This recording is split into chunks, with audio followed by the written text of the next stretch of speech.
Okay, good. Hello, everyone, and thank you for joining us again today. I heard that today is a holiday in Brazil, so thank you especially for Brazilian people who are here today. And our speaker in this webinar is Maria Laura Barberis from Universidad Nacional de Córdoba in Argentina, and she will speak about complex structures on two-step nilpotent Lie algebras. Okay. Thank you, Laura. Well, thank you to the organizers for the invitation. It is a pleasure to give this talk. And first of all, I would like to say that this is work in progress, so maybe I have more questions than answers. So, well, but I will be glad if you have questions, because it will help to continue this work. So I will start giving some definitions coming from complex geometry in general, and then I will give the field of study, which is left invariant structures on Lie groups, which reduces to the study of structures on the Lie algebra. So let's start defining what is a complex structure on a manifold. This is an endomorphism of the tangent bundle, such that the square is minus the identity, and this integrability condition is satisfied. So this tensor vanishes identically, where this is defined like this. This is called the Newlander-Nirenberg tensor, and it is a very classical result from the 50s that this condition is equivalent to having an atlas of charts such that the coordinate changes are holomorphic maps. So you have maps to open subsets of Cn, and then the coordinate changes are holomorphic. That's the Newlander-Nirenberg theorem. And then here I included some facts about general complex manifolds. The first one is very classical. So in dimension 2, so here I'm talking about the real dimension. The manifold as a real manifold, and 2 is the real dimension. So essentially all of these have complex structures. If they are Riemannian and orientable, once you fix a Riemannian metric and an orientation, then the existence of complex structures in this case is related to the existence of this called isothermal coordinates. And these were found long ago. Gauss did this in the real analytic setting, and then later it was extended to a more general class of Riemannian metrics, not necessarily real analytic. And in this case, if one fixes an orientation, two Riemannian metrics induce the same holomorphic atlas if and only if the metrics are conformally equivalent. So this is, well, and such a manifold, I mean a complex manifold in dimension 2 is just a Riemann surface. Then in dimension 4, there are infinitely many examples of manifolds admitting almost complex structures, but no complex structures. For example, this family of manifolds, closed real hyperbolic form manifolds, all proved that they do not admit complex structures. And inside this family, there are manifolds which do admit almost complex structures. That was proved more recently than this. So by taking some families inside this one, you can get these examples of manifolds with almost complex structures, but no complex structure. And this is a very surprising fact, that there is no known example of a manifold of dimension larger than or equal to 6 admitting an almost complex structure, but no complex structure. This is closely related to the fact, for instance, that the sixth sphere, which does admit an almost complex structure, well, it is still, according to specialists that I have been asking lately, there have been several proofs that the sixth sphere does not admit a complex structure, but it seems that that is still an open problem. So the sixth sphere would not be an example yet. It is not known, and there are no other known examples satisfying this property. Okay, so this is what something general about complex manifolds.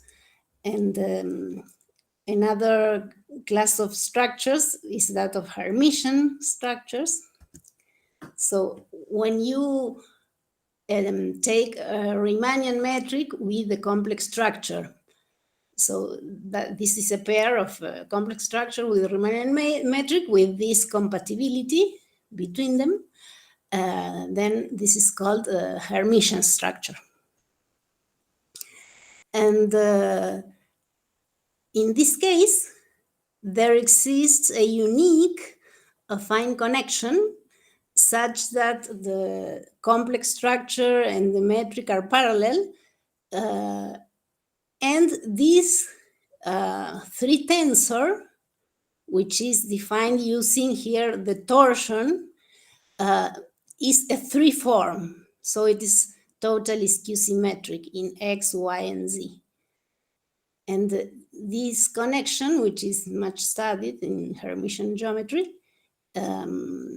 is called the bismuth or Strominger connection, associated to the Hermitian structure.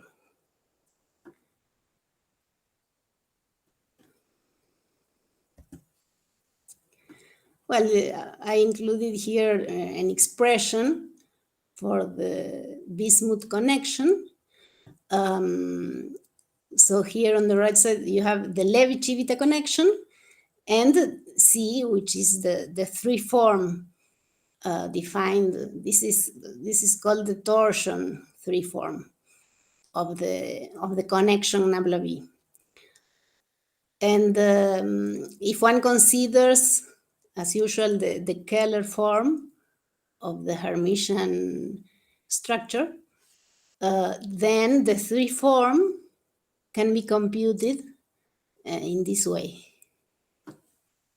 So one has that the torsion is related to the Keller form and the complex structure in this way. And a very special class of Hermitian structures is that where this 3 form is closed. So in that case, we say that the structure or the metric is pluriclosed, or SKT. SKT means strong Keller with torsion. And this is equivalent to having that del bar omega is 0, where omega is the fundamental form, the Keller form, and well, del bar are the Dolbeau operators with respect to J.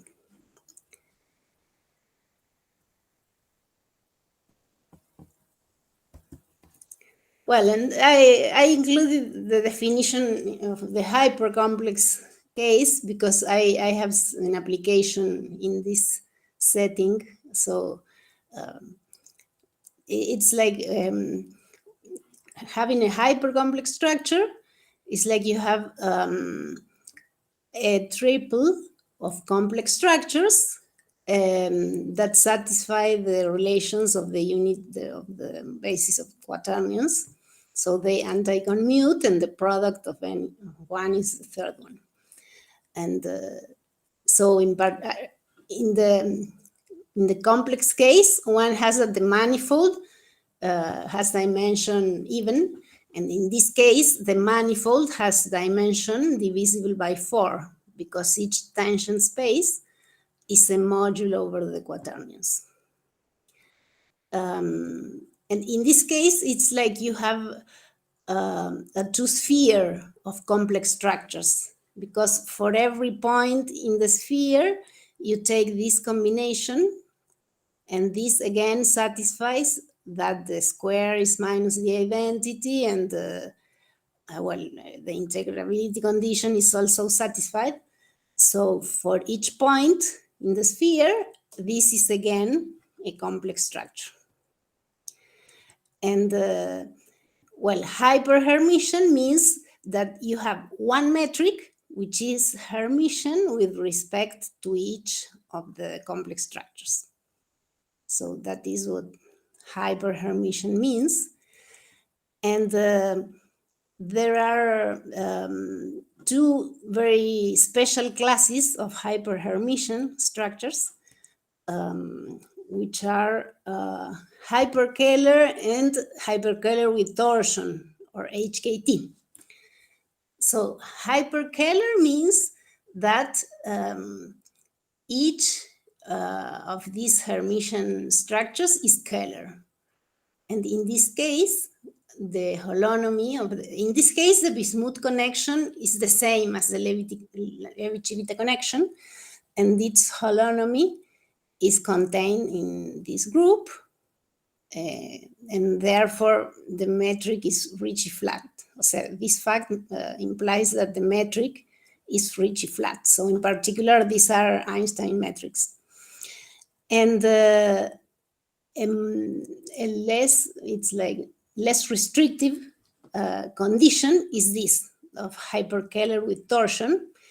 And this means that if you consider this omega, this complex form, and you take the Dolbeau operator with respect to J1, then this is 0.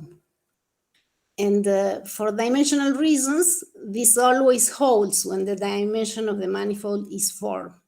So in dimension 4, any hyper-Hermitian structure is HKT. And an alternative definition of this HKT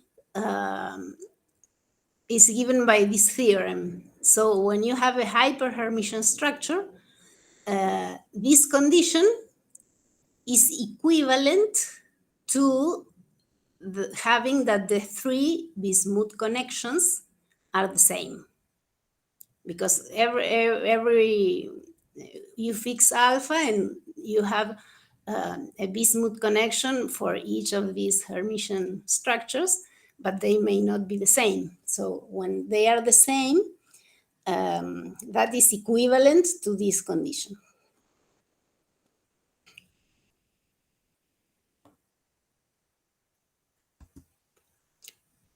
Well, so now I will start with the case of left invariant structures, only groups. So, well, for many of you, this is many of you are familiar with this, but just in case. So you consider a Lie group with Lie algebra G real. So everything here is real. A complex structure is called left invariant when left translations are holomorphic. And in this case, it's like J can be obtained by left translating the endomorphism at the identity. And where here the Lie algebra is identified with the tangent space at the identity. And the fact that J on the Lie group is integrable is equivalent to having that this endomorphism of the tangent space has square equals minus the identity, and the tensor defined in the same way as before is 0 for all, but now it's on the Lie algebra level. And so we will say that this endomorphism of the Lie algebra is a complex structure on the Lie algebra. And the same for Hermitian. If you have Hermitian, you ask that left translations preserve both structures. So we need them to be holomorphic isometries. And so in this case, it's like what you have, this induces an inner product on the Lie algebra, the endomorphism as before, and the compatibility between them. And again, so we will say that this pair is a Hermitian structure on the Lie algebra.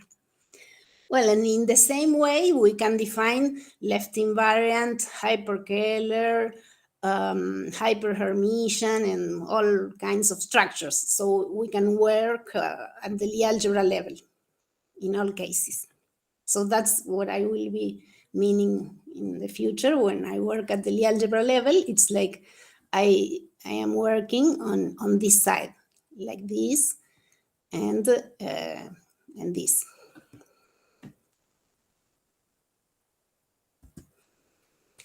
So I will recall a little bit some facts about complex structures on Lie algebras. So when you take a real Lie algebra with a complex structure, so now I don't use the subindex E. So this is the structure at the Lie algebra level. Okay, so she is real, and we take the complexification. And so the complexification splits as a direct sum of eigenspaces of J with eigenvalues I and minus I. So this is general. You don't need the integrability for doing this, but the integrability is equivalent to having that this is a complex Lie subalgebra, and also this. I mean, if one of them is a complex Lie subalgebra, the other one also satisfies this condition. So this is equivalent to the integrability of J. And there are two particular cases that have been studied very much, and those are the case when G is called abelian. In this case, this complex Lie subalgebra is an abelian subalgebra of the complexification. And this is equivalent to having this relation. It's like J behaves like this on the real Lie algebra.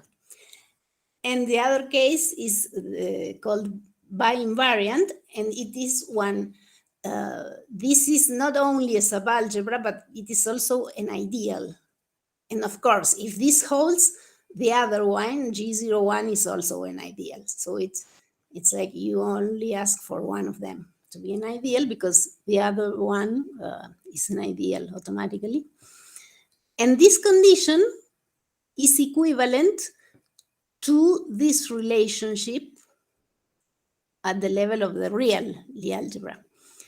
And if you take a look at this, this means if you consider the transformations of X on the Lie algebra, this means that add X commutes with J for all X.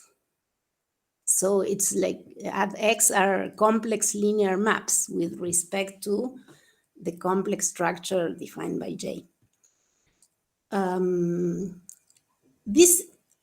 This condition, the condition of being abelian, is quite restrictive. And there are not, it's like the Lie algebra in this case has to be two-step solvable, which means that the commutator of the Lie algebra is abelian. So it's like this condition is quite restrictive. So in particular, you don't have this on semi-simple Lie algebras. Well, I will give only part of the results that just to show what's the interest in studying complex structures on Lie algebras. One of the first results go back to 1953. Samuelson showed that when the group is compact, even dimensional, its Lie algebra always admit a complex structure, or what is the same G, or the group always admits a left invariant complex structure. And then later, Morimoto showed that in the reductive case, always even dimensional, then G also admits a complex structure. And then in two different papers, Sasaki gave the classification, because here it's just existence results. But for classification, it's like there were some years to go. So the first known classification result is this. In these particular cases, GL2R, U2, and SL3. And then in 1986, here there are two different snows. That's why I included the initials, because it's not the same person. So in a paper, there is a classification of a kind of complex structures on a reductive Lie algebra that are called regular. This is, this is a technical condition regarding the compatibility with the certain decomposition of, when you take a Cartan decomposition of the complexification. And then, so these first results were on the case of compact or reductive Lie algebras. And then there is this first result for solvable Lie algebras. So in the case of solvable 4-dimensional, where this G prime is the commutator, where the commutator has dimension at most 2, there was this classification, and then Gabriela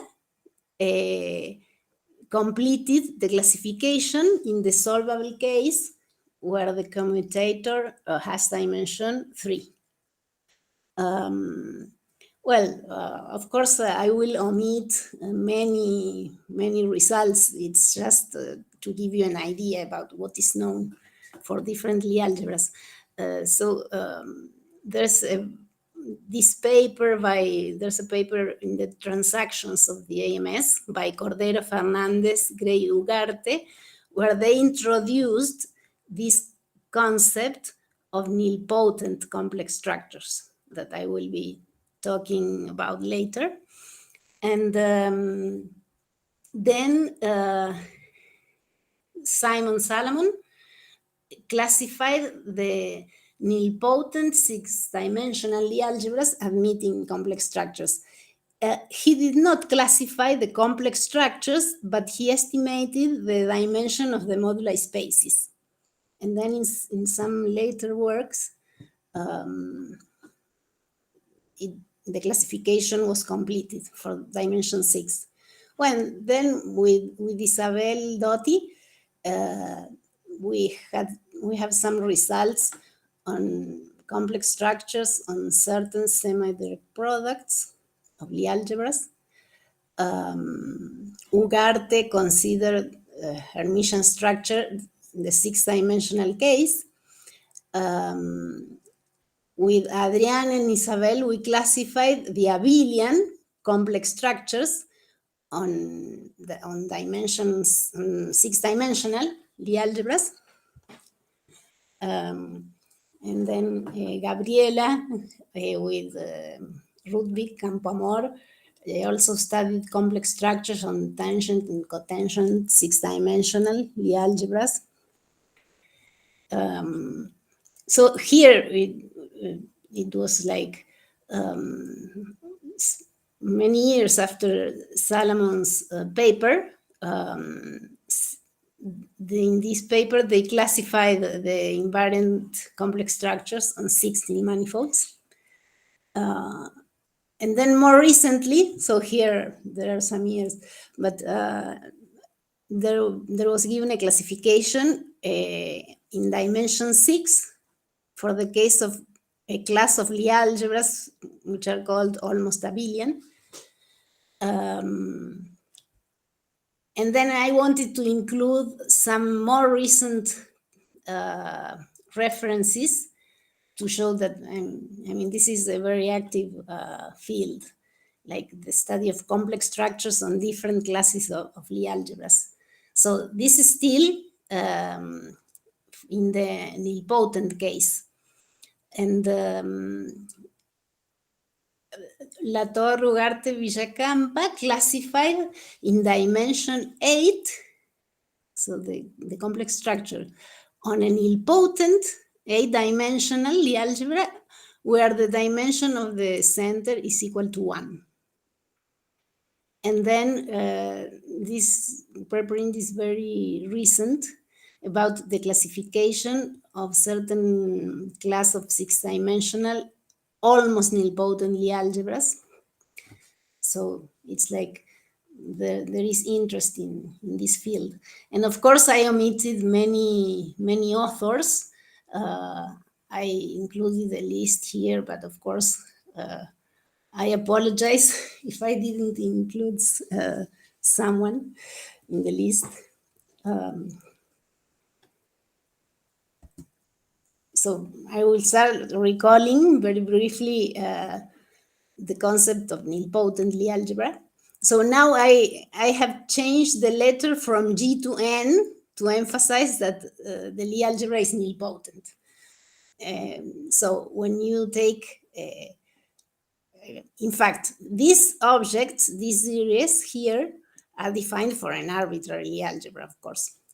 So given a Lie algebra, you take this canonical series of ideals, the ascending central series, which is defined in this way inductively. And so in the ascending central series, the first term is the center of the Lie algebra. And the descending central series is just taking successive brackets. So this one, Ni is contained in Ni plus 1, but here you go, you decrease.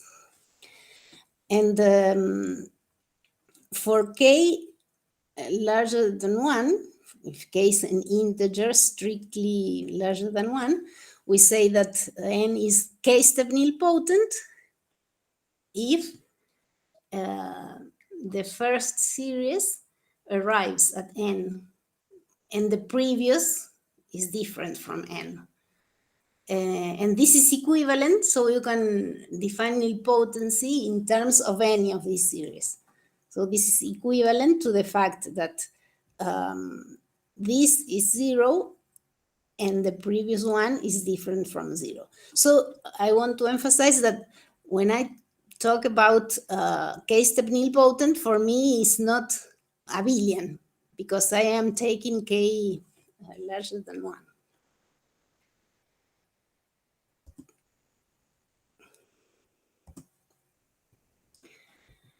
And here I will recall the definition of nilpotent complex structure. So, well, because when you have a complex structures, the previous series are not in general J invariant. I mean, the ideals in the series are not J invariant. And so this series has the property that its ideals are J invariant. And they are defined in this way.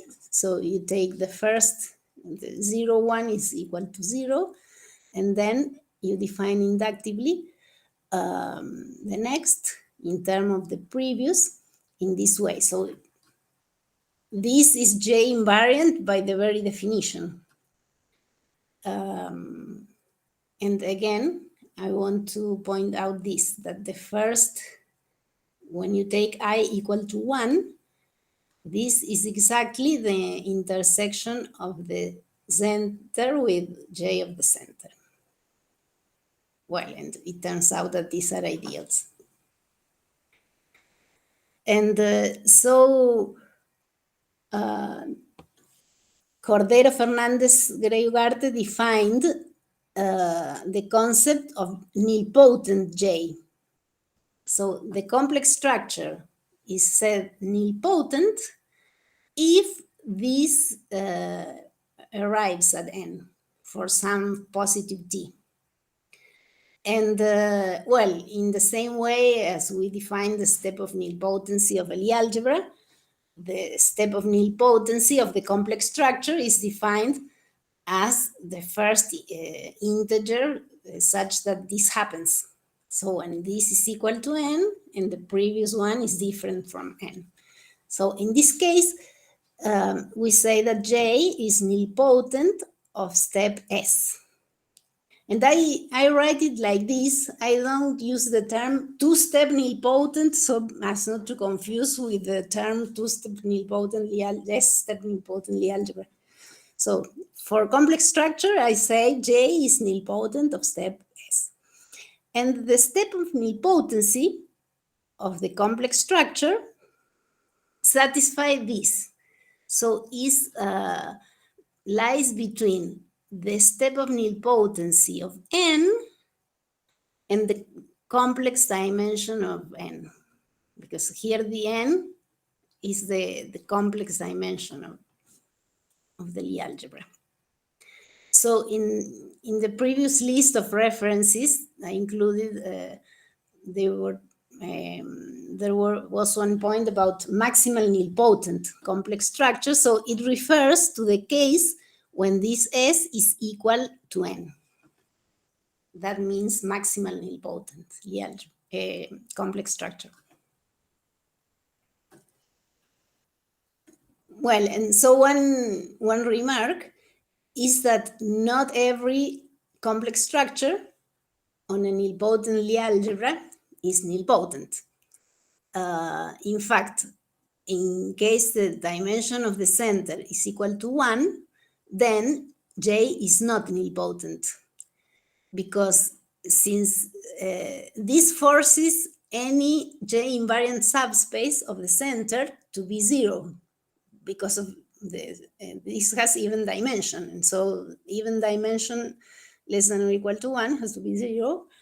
So this term, which is J invariant, has to be 0. But when this is 0, all the next ideals are 0. So you can never get to n. And so, as I mentioned in the list of known results, all the Lie algebras constructed in the 8-dimensional nilpotent case, where the dimension of the center is 1, well, those complex structures are never nilpotent.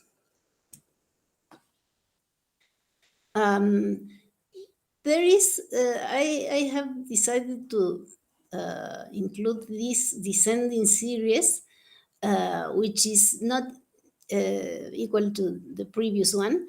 Well, actually, this one is descending, not ascending. So this is defined like this.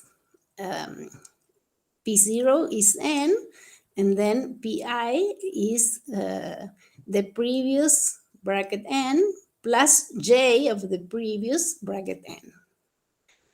And what Zhang proved is that j is nilpotent of step S if and only if this is 0 and the previous is non-zero. And well, this result will be useful for a lemma I will prove later.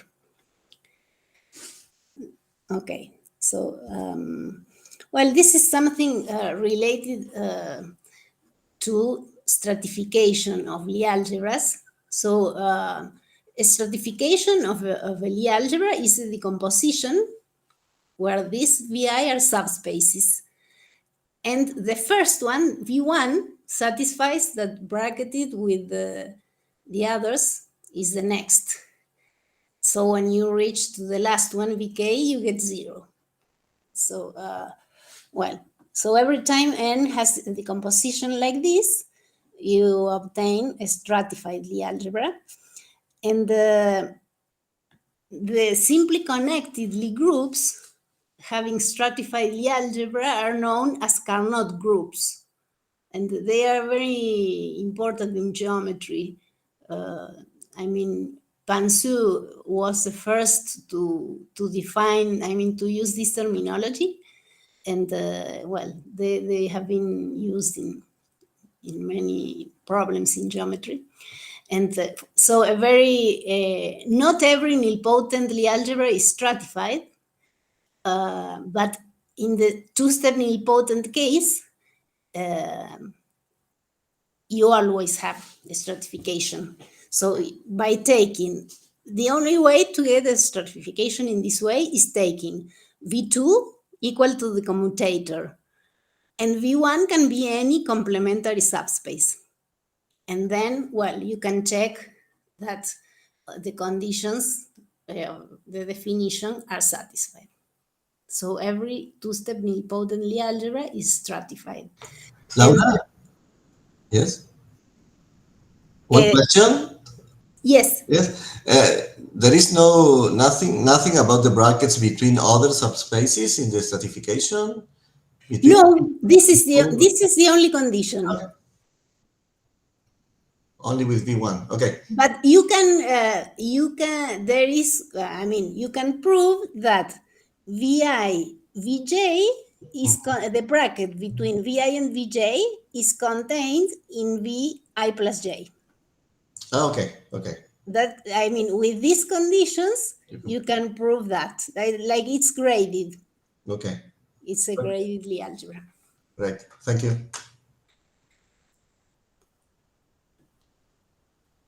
And stratification are unique in a certain sense, up to certain automorphism of the Lie algebra.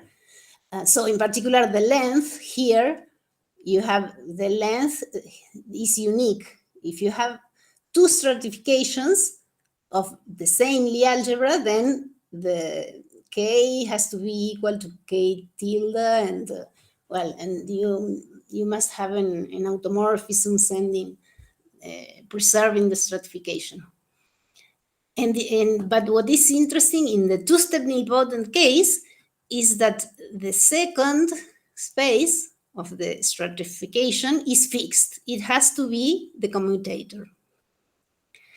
And well, Zhang, in that paper in 2022, he studied complex structures preserving stratifications of Lie algebras. Well, so now I will, I mean, the object of study in my case is complex structure in the two-step nilpotent case. So Rolenski proved that in that case, the complex structure is nilpotent. And then it was shown that it is nilpotent of step 2 or 3. So there are these two possibilities.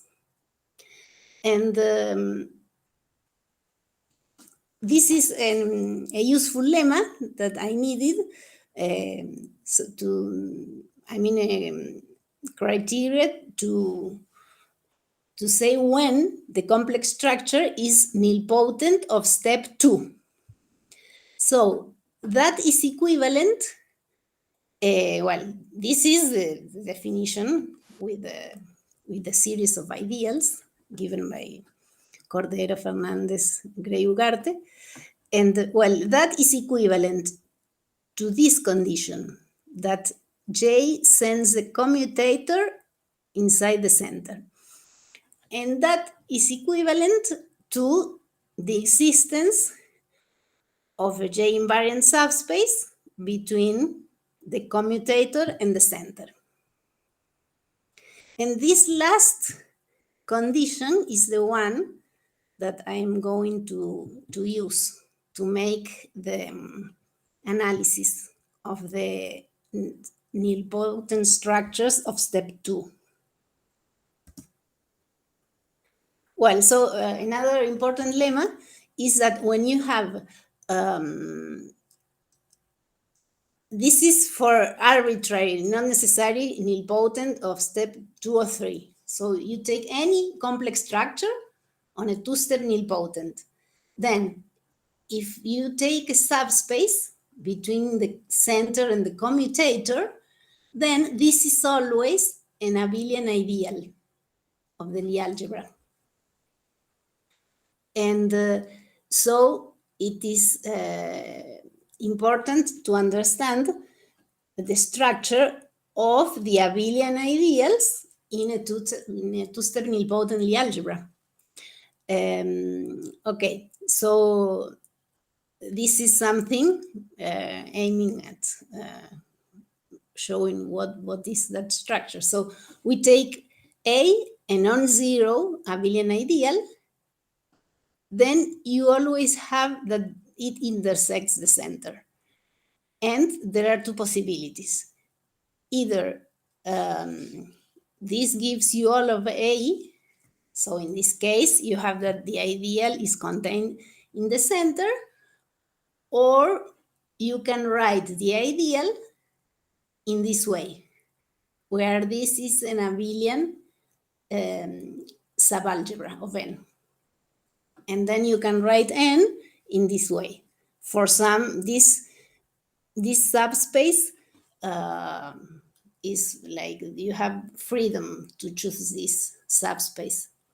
But here it's like you have, this is an important fact, that you have the ideal written in this way, like its intersection with the center plus an abelian subalgebra.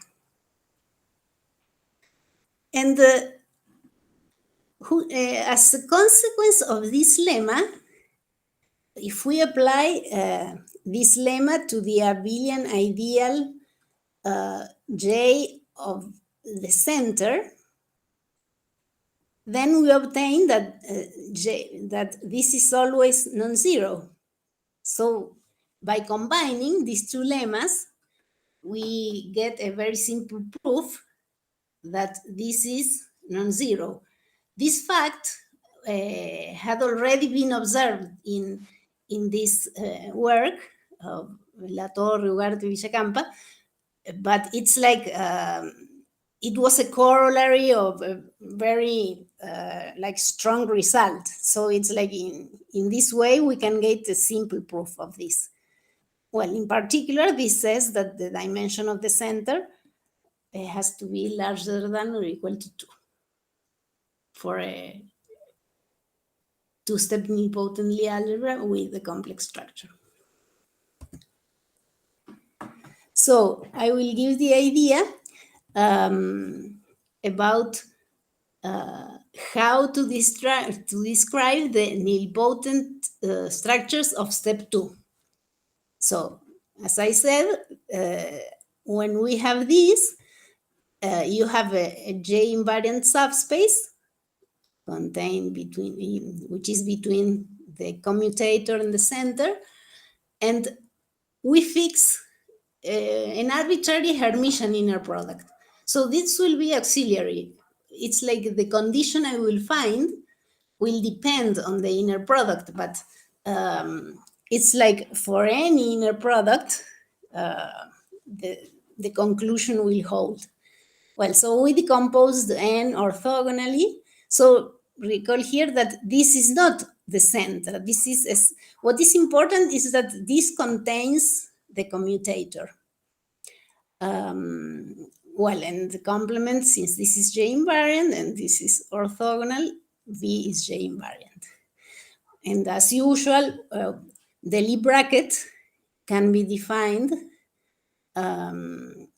by fixing this endomorphism from this space into the endomorphisms of V.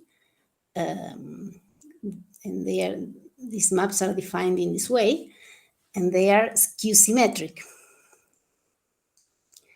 So actually one has a linear map from this space in this Lie algebra. And well, the kernel of this map is the orthogonal complement of the commutator in this space.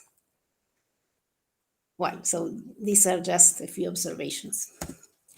And we define a linear map from this space into the endomorphism in this way.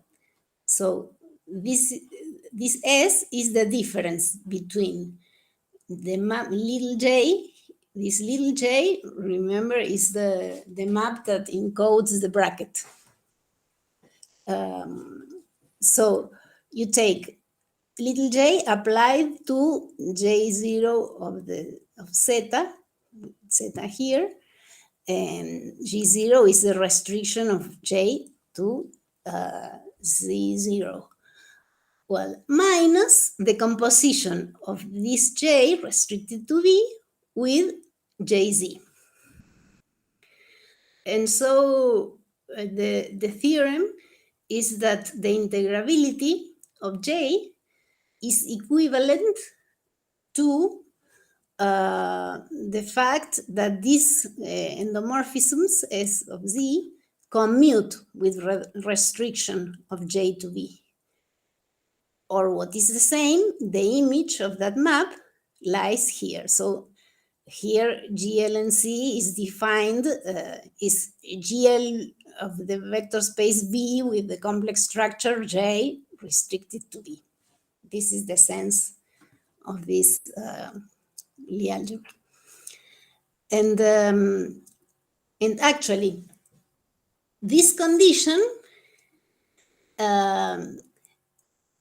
it is enough to have that this condition holds for a subspace P such that Z0 is P plus JP.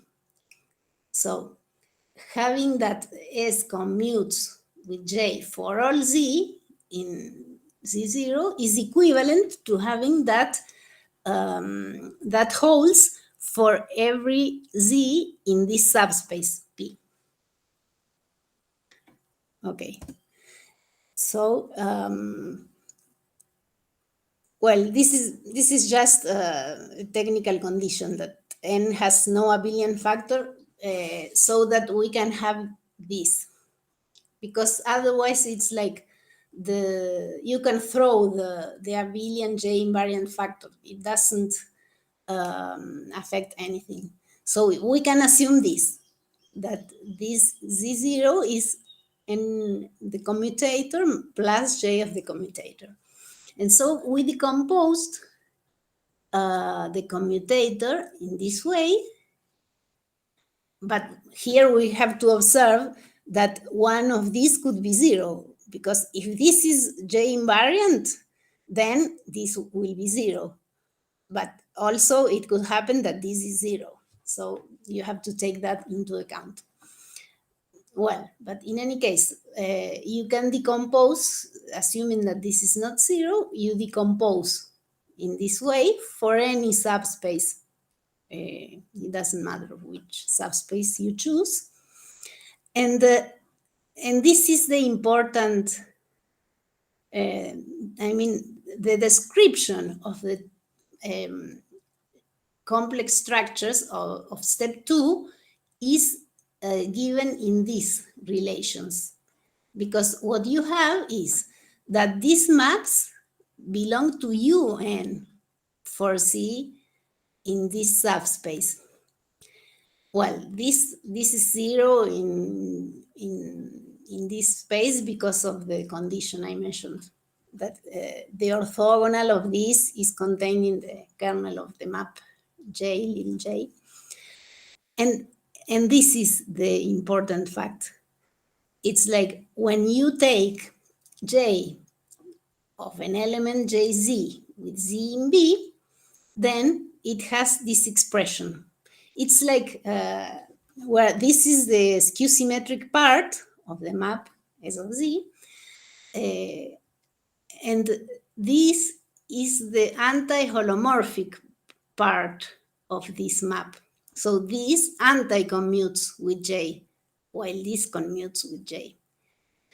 And well, so it's like this allows, it's like if you take a Lie algebra that we will identify with this subspace given before by restricting the map J to B. And if you take a map with values in UN, then it's like you can recover the Lie algebra using these relations. And as a consequence, one of the consequences of this, well, if one takes into account the abelian and bi-invariant case, in the abelian case, these maps commute with J, while in this case, these maps anti-commute with J. And so as a consequence of the description in the previous page, one has that when this is 0, then J is abelian.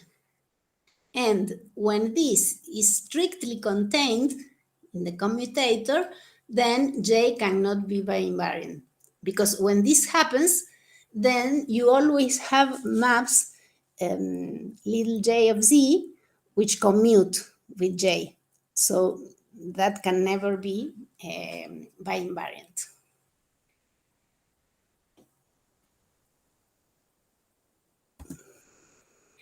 Well, so as an application to the case of naturally reductive homogeneous spaces, I will give a description obtained. So here is just the definition of a naturally reductive space, but we don't need this. I mean, it's enough to, so you have this typical condition for natural reductivity. And in the case of two-step nilmanifolds,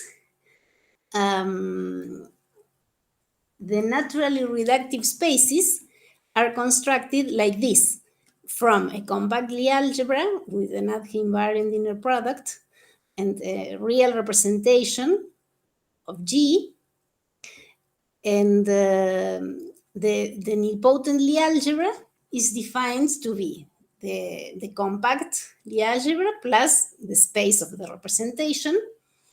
Well, the Lie bracket is defined in this way. And so if N is the simply connected Lie group with this Lie algebra, and we consider the left invariant metric associated to this, this pair is a two-step homogeneous nilmanifold. And Jorge Lauret proved that, in fact, these are all the homogeneous nilmanifolds which are naturally reductive and without Euclidean factor. Okay, so since to construct this, you have a representation, you can split the representation into the isotypic components. So each isotypic components has the distinct irreducible subrepresentations, and these Ri's are the multiplicities. of each subrepresentation. And since the G endomorphisms of BI form a real division associative algebra, then this has to be the reals, the complex, or the quaternions. So those are the three possibilities. And one says that VI is of real, complex, or quaternionic type, depending on that, depending on what this algebra is, R, C, or H. Okay, so it follows that the G endomorphisms of B are given by this, where these FIs are R, C, or H, depending on the type.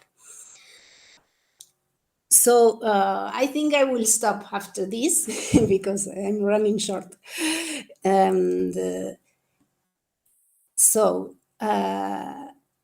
if you take a naturally reductive two-step nilmanifold, then this always admit an abelian Hermitian structure. Either this one, because it depends on the dimension. If this is even dimensional, then it admits a complex structure. If it is odd dimensional, you add R cross this. So this denotes the Lie algebra of this Lie group, right? And so that happens precisely when the multiplicity of the irreducible subrepresentations of real type are even. And we have the counterpart for the hypercomplex case. So in the hypercomplex case, you have that this admits, now here you have to add, you maybe have to add 1, 2, or 3, right? And so this admits an abelian hyperhermitian structure if and only if the multiplicities of the representations of real type are divisible by 4, and those of complex type are even. And well, this is one application of this is related to this remark, because any hyperhermitian metric associated to an abelian hypercomplex structure is HKT. And so what this proposition says is that in many cases, we have naturally reductive metrics, which are HKT. So as long as the multiplicities satisfy the conditions, the corresponding metrics are HKT. Okay, so I think I will skip to the last.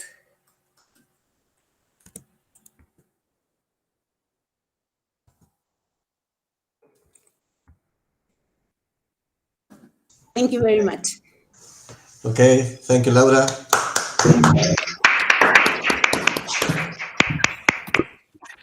Well, thank you very much for the nice talk. Are there any comments or questions for Laura?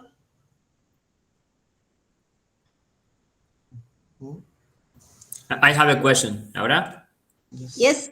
So the abelian complex structure. Yes. So are particular cases of complex structure of step 2, right? Of step 2, yes. Okay, so But that's there general, not just for two-step nilpotent Lie algebra, right?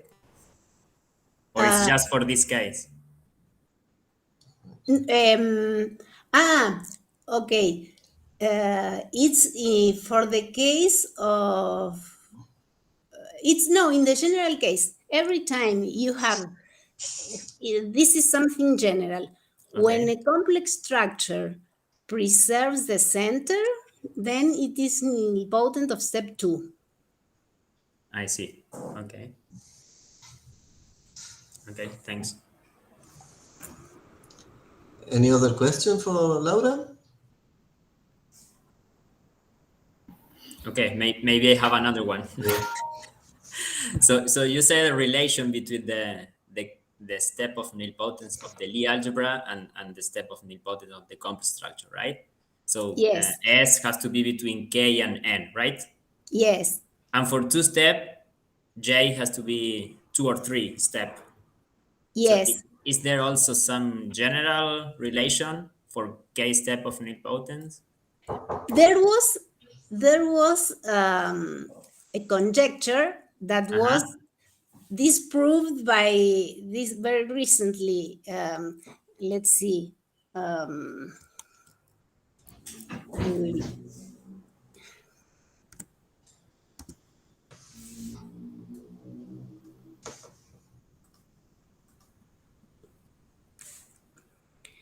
And in this paper of the maximal nilpotent complex structures, they disproved the conjecture that said that the step of nilpotency of the complex structure had to be K or K plus 1, where K is the step of nilpotency of the Lie algebra. I see. So that is not true. So if you want to take a look at, you can look at this paper, because they work with that relation between the step of nilpotency of the Lie algebra and the step of nilpotency of the complex structure.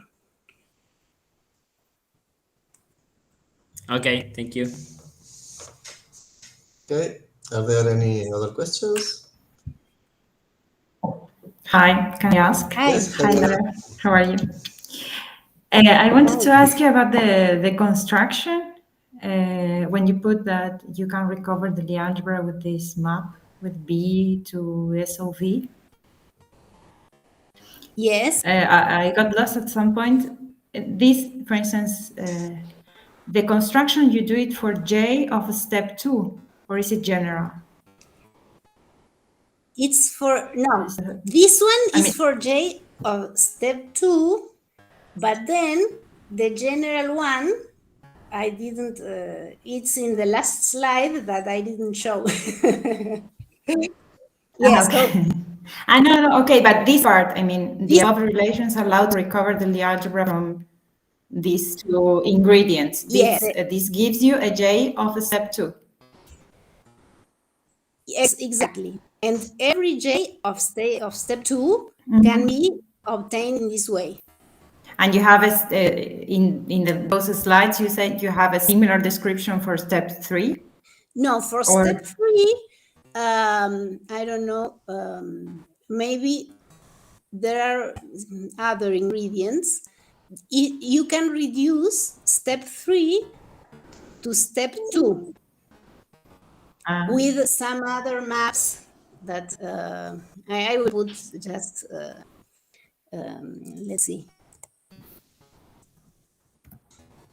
It's like for step 3, you need to take a decomposition. It's important, this abelian ideal, you have to decompose it in this way. And then you can define a certain Lie algebra N0, which is J invariant. And so J restricted to this subalgebra is nilpotent of step 2. And then you need to add this, you need these two elements. It's like you have to combine J0 of step 2 on a certain Lie subalgebra and these two elements where these are endomorphism. Okay.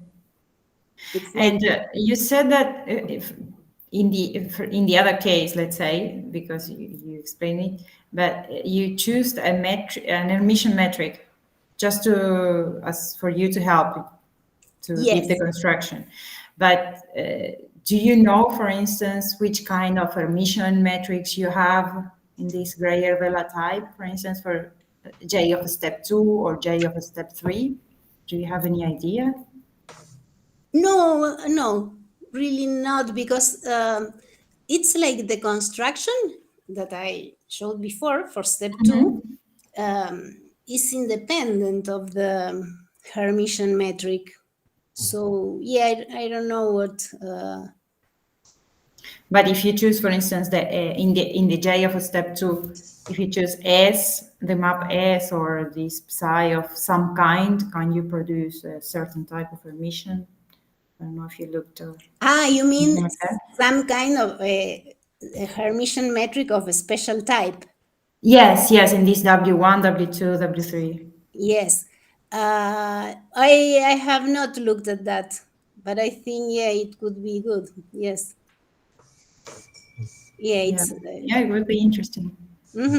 Yeah, right now it's quite general, but yes, I will have to see if you have more conditions of those maps in UN. If if you take particular maps, what conditions you get on the Hermitian matrix. Okay, thanks. Okay. Thanks, very nice. Thanks. Are there any other questions? Or maybe I have one. In the naturally reductive case, are there also examples of complex structures that are not abelian? I don't know. Okay. I don't know. You can construct these abelian ones, but maybe. Yeah. Okay. Yeah, it would be good to see what are, it's like maybe, I think that now what one should do is fix one, the algebra, and look at all the complex structures on a fixed Lie algebra. Okay. Okay, thanks. Well, are there any other questions for Laura? If not, okay, let's thank Laura again. Okay. Well,